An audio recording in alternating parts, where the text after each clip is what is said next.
Dilsukh Nagar blast కేసులో నిందితులకు చిక్కెదురైంది. నిందితుల అప్పీల్ పిటిషన్ కొట్టేసిన హైకోర్టు దిల్సుఖ్ నగర్ బాంబు పేలుళ్లపై తీర్పు వెల్లడించింది. హైకోర్టు పేలుళ్లకు పాల్పడ్డ 5గురికి ఉరిశిక్ష సరైనదే అని హైకోర్టు తీర్పు వెల్లడించింది. ఎన్ఐఏ ప్రత్యేక కోర్టును తీర్పును సమర్థించింది హైకోర్టు.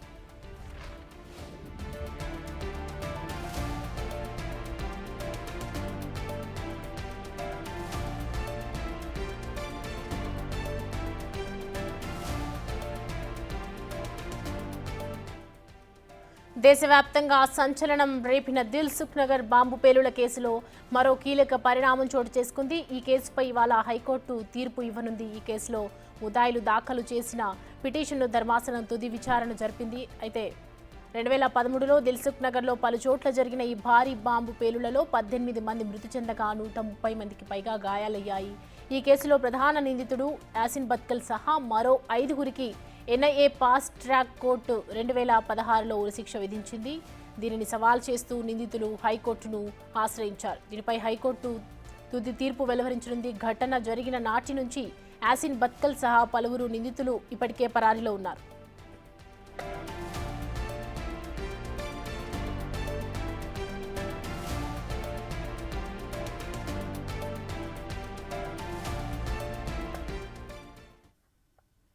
ఈ అంశానికి సంబంధించి పూర్తి డీటెయిల్స్ మా ప్రతినిధి సురేష్ అందిస్తారు.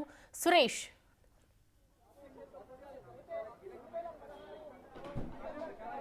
దిల్షుఖ్నగర్ జంట పేలుళ్ల కేసులో హైకోర్టు తీర్పును వెల్లడించడం జరిగింది. ఎన్ఐఏ కోర్టు ఇచ్చినటువంటి తీర్పునే సమర్థించడం జరిగింది. నిందితులు వేసినటువంటి పిటిషన్ను కొట్టివేస్తూ ఎన్ఐఏ శిక్ష ఏదైతే ఖరారు చేసిందో ఉరిశిక్ష అదే సరైన శిక్ష నిందితులకు అని చెప్పేసి కూడా హైకోర్టు అభిప్రాయపడడం జరిగింది. అయితే ఎన్ఐఏ అనేక కోణాల్లో ఈ కేసుని దర్యాప్తు చేసింది. కేసుకు కావాల్సినటువంటి అనేక ఆధారాలు సేకరించింది. నిందితులకు ఉన్నటువంటి లింకులు ఏదైతే ఇండియన్ ముజాహిద్దీన్కి సంబంధించిన ఉగ్రవాద సంస్థకు సంబంధించి వీరికి సంబంధాలు ఉన్నాయి. పలు బాంబు కేసుల్లో అంటే బాంబు పేలుళ్ల కేసుల్లో అనేక కేసుల్లో కూడా నిందితులుగా ఉన్నారు. వీరు అనేక చోట్ల బాంబు పేలుళ్లకు కూడా పాల్పడ్డట్టు ఎన్ఐఏ గుర్తించింది. కాబట్టి దిల్షుఖ్ నగర్ లో బాంబు పేలుళ్లకు పాల్పడినటువంటి 5గురు ఉగ్రవాదులని ఎన్ఐఏ పోలీసులు అరెస్ట్ చేయడం జరిగింది. వారిని ఫాస్ట్ ట్రాక్ కోర్టులో కేసు విచారించి వారికి ఉరిశిక్ష పడే విధంగా మొత్తం ఛార్జ్ షీట్ దాఖలు చేయడం జరిగింది.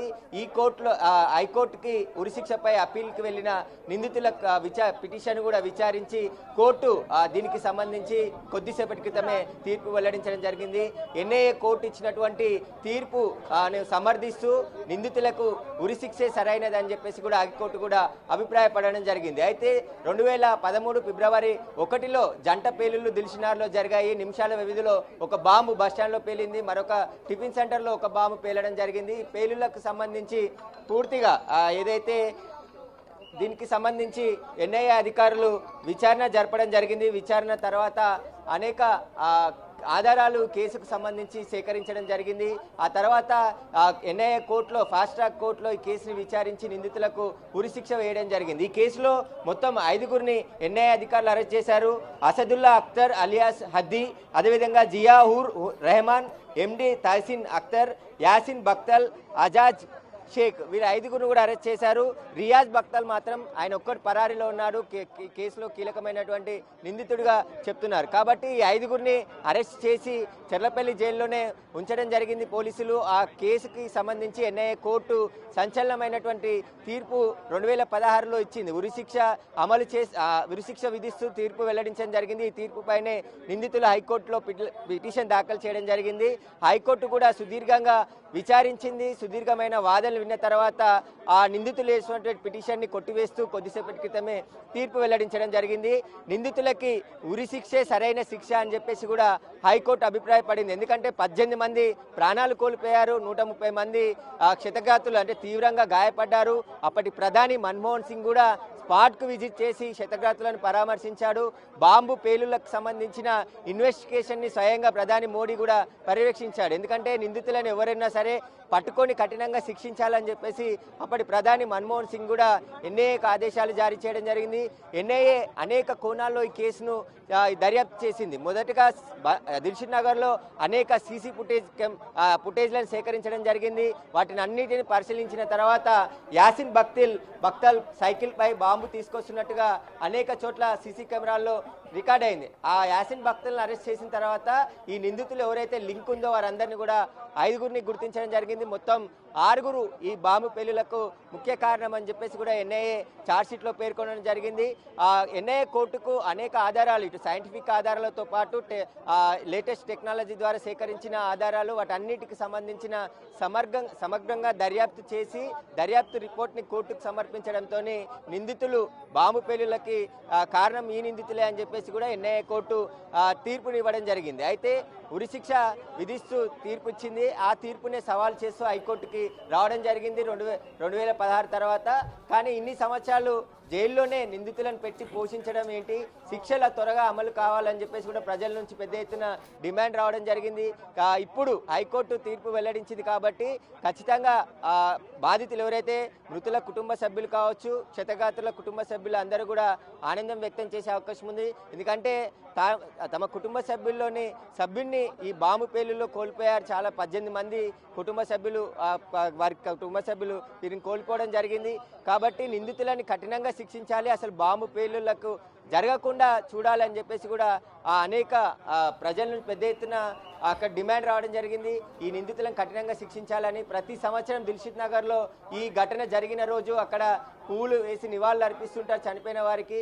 అక్కడ ఉన్నటువంటి హోటల్స్ వాటన్నిటి కూడా బంద్ చేస్తుంటారు. ఖచ్చితంగా వీరికి ఉరిశిక్ష పడితేనే చనిపోయిన వారి ఆత్మకు శాంతి కలుగుతుంది, ఇలాంటి ఘటనలు మళ్ళీ పునరావృతం కాకుండా ఉంటాయని చెప్పేసి కూడా ప్రజల అభిప్రాయం వ్యక్తం చేశారు. కానీ ఇప్పుడు హైకోర్టు ఇచ్చినటువంటి తీర్పు, ఎందుకంటే ఎన్ఐఏ ఇచ్చిన తీర్పుని సమర్థిస్తూ హైకోర్టు తీర్పు వెల్లడించడం జరిగింది. నిందితులకి ఉరిశిక్షే సరైన శిక్ష అని చెప్పేసి కూడా అభిప్రాయపడింది. కాబట్టి ఇందులో ఇప్పుడు 5గురు అసదుల్లా అఖ్తర్ అలియాస్ అద్దీ, అదేవిధంగా జియావుర్ రెహమాన్, అదేవిధంగా ఎండి తహసీల్ అఖ్తర్, యాసిన్ బక్తల్, ఆజాద్ షేక్, వీరి 5గురు కూడా ఈ కేసులో ప్రధాన నిందితులుగా ఉన్నారు. రియాజ్ బక్తల్ మాత్రం పరారీలో ఉన్నారు. మొత్తం 5గురిని అరెస్ట్ చేసి చెర్లపల్లి జైల్లోనే ఉన్నారు. వారికి ఇప్పుడు హైకోర్టు కూడా ఉరిశిక్షనే సరైన శిక్ష అని చెప్పేసి అభిప్రాయపడింది. కాబట్టి ఇప్పుడు ఈ కేసుకు సంబంధించి ఎన్ఐఏ హైకోర్టులో కూడా వాదనలు వినిపించడం జరిగింది. నిందితులు ఎలా బాంబుకు సంబంధించిన ఎక్స్పోజిల్ మెటీరియల్ ఎక్కడ కొనుగోలు చేశారు, వారి సెల్ ఫోన్ సిగ్నల్స్, వారు ఎవరెవరితో కాంటాక్ట్ అయ్యారు, దిల్షునగర్కి ఎలా వచ్చారు, వీరికి ఉన్న లింకులు అన్నిటిని కూడా ఎన్ఐఏ సమగ్రంగా దర్యాప్తు చేసి ఛార్జ్షీట్ రూపంలో కోర్టు ముందు ఉంచడం జరిగింది. ఎన్ఐఏ కోర్టు ఇవన్నీ పరిశీలించిన తర్వాతే నిందితులకు ఉరిశిక్ష విధిస్తూ తీర్పు వెల్లడించడం జరిగింది. ఆ తీర్పు పైనే హైకోర్టుకు అప్పీల్ కావడం జరిగింది. హైకోర్టు కూడా ఇప్పుడు ఆ నిందితులకి వేసిన పిటిషన్ని కొట్టివేసింది. కాబట్టి ఆ ఉరిశిక్ష అమలయ్యే అవకాశం ఉంది ఖచ్చితంగా. ఎందుకంటే 18 మంది ప్రాణాలు కోల్పోవడానికి కారణమైనటువంటి ఈ ఉగ్రవాదులని ఉరిశిక్షనే సరైన శిక్ష అని చెప్పేసి కూడా హైకోర్టు కూడా అభిప్రాయపడింది. కాబట్టి ఈ శిక్షని త్వరగా అమలు చేసే విధంగా చర్యలు తీసుకోవాలని చెప్పేసి కూడా బాధిత కుటుంబ సభ్యులు చెప్తున్నారు. ఎందుకంటే 130 మంది పైగా, అంటే చాలా పెద్ద సంఖ్యలో తీవ్ర గాయాలయ్యాయి. బాంబు పేలుల్లో గాయపడిన వారి పరిస్థితి చాలా దారుణంగా ఉంటుంది. అందులో ఎక్స్పోజర్లో వినియోగించే మెటీరియల్ అంతా కూడా చెర్రలు మిగతా అంటే పేలినప్పుడు తీవ్రత ఎక్కువగా ఉండే విధంగా చూసుకునేటట్టు అందులో బాంబు తయారు చేసి ఆ బాంబులను పేలులకు పాల్పడ్డారు. ఒక న్యాయవాది ఉన్నారు, ఒకసారి మాట్లాడి చూడండి ఎట్లాంటి తీర్పు ఇచ్చారు. I am Mohammad Shujaullah Khan, advocate. I was representing accused number 6 in this case, and the Honorable Court has dismissed our appeal, which was filed against the conviction given by the lower court. So the Honorable Court has stated that the copies will be made available today. As soon we will get the copies, we will definitely go for appeal in the Supreme Court, as we have faith in the judiciary system. We will try our recourse in the Supreme Court of India. NIA కూడా అన్ని ఆధారాలు సేకరించింది, bomb పేలడానికి కారణం వీళ్ళే అని చెప్పారు కదా. Yes.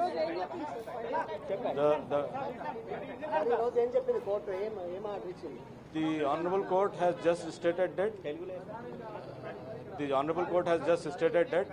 the appeal filed by the accused has been dismissed, and definitely the copies will be available to us by today.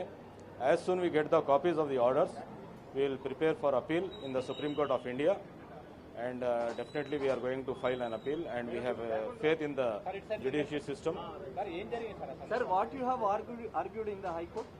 See, as the case is still subjudiced and the matter has to be argued again in Supreme Court of India, I can't disclose what was our point of our argument today, as we have to state in the Supreme Court also.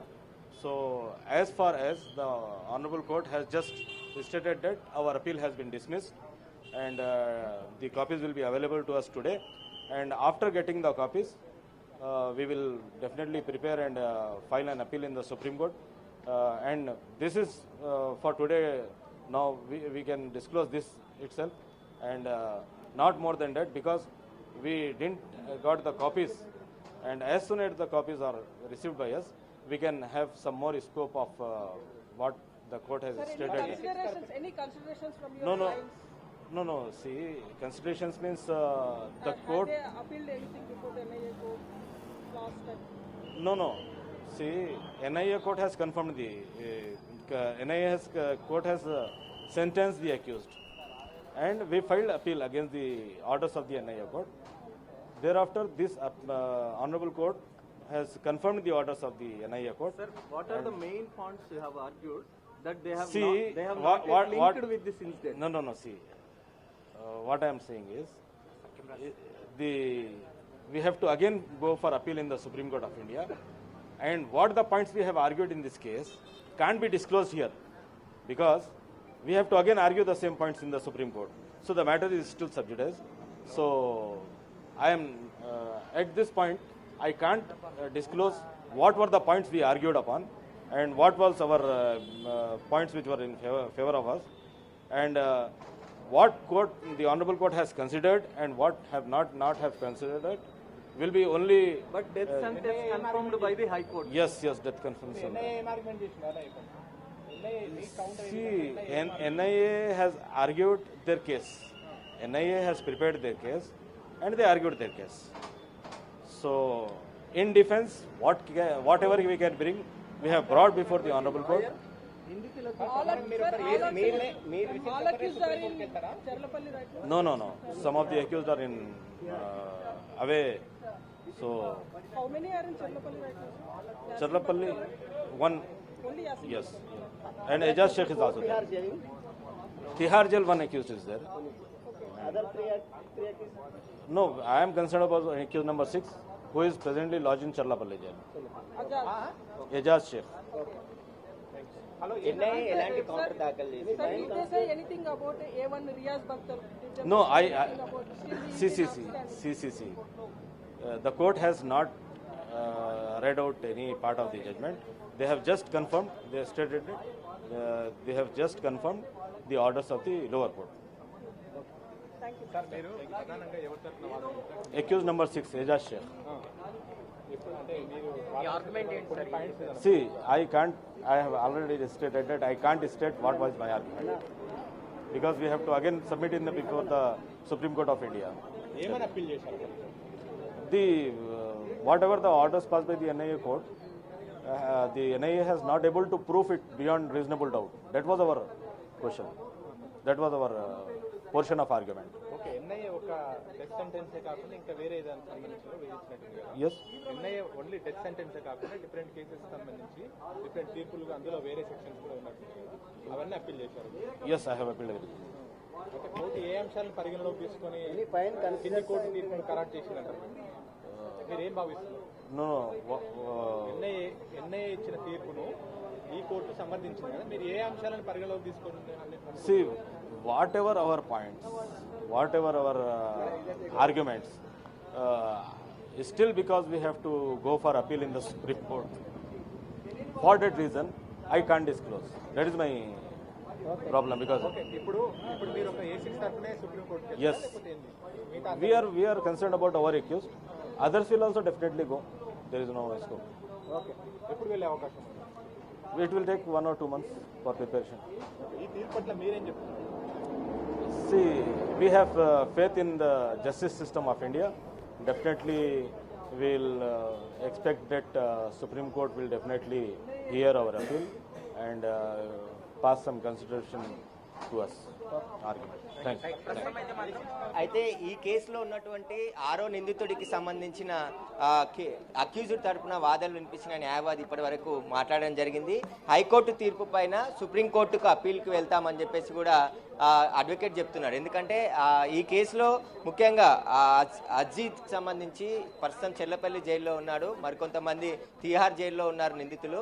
6వ నిందితుడికి తరపున తను హైకోర్టులో పిల్ వేయడం జరిగింది. దానికి సంబంధించి high court dismiss చేసింది కాబట్టి మళ్ళీ సుప్రీంకోర్టుకి అప్పీల్కి వెళ్తామని చెప్పేసి కూడా నిందితుడి తరపు న్యాయవాది చెప్పడం జరిగింది. కానీ ఈ కేసులో మొత్తం 18 మంది చనిపోవడం జరిగింది. దిల్షునార్ జంట పెళ్లిలో అమాయకులు, ఏమీ తెలియని అమాయకులు రోడ్డుపై నించొని ఆఫీసుల నుంచి ఇంటికి వెళ్ళేవారు, హోటల్ దగ్గర టిఫిన్ చేసేవారు. అక్కడ 18 మంది చనిపోవడం జరిగింది. బస్ స్టాప్లో నిలబడ్డవారు కూడా చనిపోయారు. మరో 138 మంది పైగా తీవ్రంగా గాయపడ్డారు. వారందరూ కూడా స్థానికంగా ఉన్న హాస్పిటల్లో నెలల తరబడి చికిత్స పొందారు. ఒక బాంబు పేలుడు తీవ్రత జరిగినప్పుడు తీవ్ర స్థాయిలో అది ఉంటుంది. ఎందుకంటే ఒక బాంబు పేలిన తీరులో మనం చాలామంది గాయపడ్డ వారిని చూడడం జరిగింది. అనేక మంది చాలామంది గతంలో కూడా ఏదైతే గోకుల్ చాట్కు సంబంధించి బాంబు పేలుడు జరిగిందో ఆ పేలుడుకి ఘటనలో కూడా చాలామంది క్షతగాత్రులు ఇప్పటికీ ఇంకా కోలుకోలేని పరిస్థితి ఉంది. కాబట్టి ఇలాంటి బాంబు పేలుళ్లకు పాల్పడ్డ తీవ్రవాదులను కఠినంగా శిక్షించాలని చెప్పేసి కూడా దేశంలోని ప్రజలంతా కోరుతున్నారు. దిల్షునగర్ జంట పేలుల్లో ఈ ఘటన ఎందుకంటే దేశవ్యాప్తంగా సంచలనం రేపింది. దాదాపు 18 మంది చనిపోవడం, 130కి పైగా మంది తీవ్రంగా గాయపడడం, అందులో ఇంకా కొంతమంది ఇప్పటికీ కోలుకోలేని పరిస్థితి ఉంది. అంటే ఆ బాంబులో అలాంటి మెటీరియల్ ఉపయోగిస్తుంటారు, చెర్రాలు కానీ అందులో ఇనుప పదార్థాలు పెట్టి బాంబు పేలిన తర్వాత క్షతగాత్రులు ఎక్కువగా గాయపడే విధంగా ఈ ఎక్స్పోజులు తయారు చేస్తుంటారు. కాబట్టి వీరందరిపైన కఠినంగా శిక్షించాలి. ఇప్పుడు నిందితులకు వేసినటువంటి ఉరి శిక్ష సరైన శిక్ష అని చెప్పేసి హైకోర్టు కూడా అభిప్రాయపడింది. హైకోర్టు తీర్పు పైన సుప్రీంకోర్టు కూడా అప్పీల్కి వెళ్తామని చెప్పేసి నిందితుల తరపు న్యాయవాది ఎవరైతే 6వ నిందితుడు ఈ కేసులు ఉన్నారో ఆ నిందితుడి తరపు న్యాయవాది మాట్లాడడం జరిగింది. ఖచ్చితంగా హైకోర్టు కూడా సుదీర్ఘంగా వాదనలు వినిపించడం జరిగింది.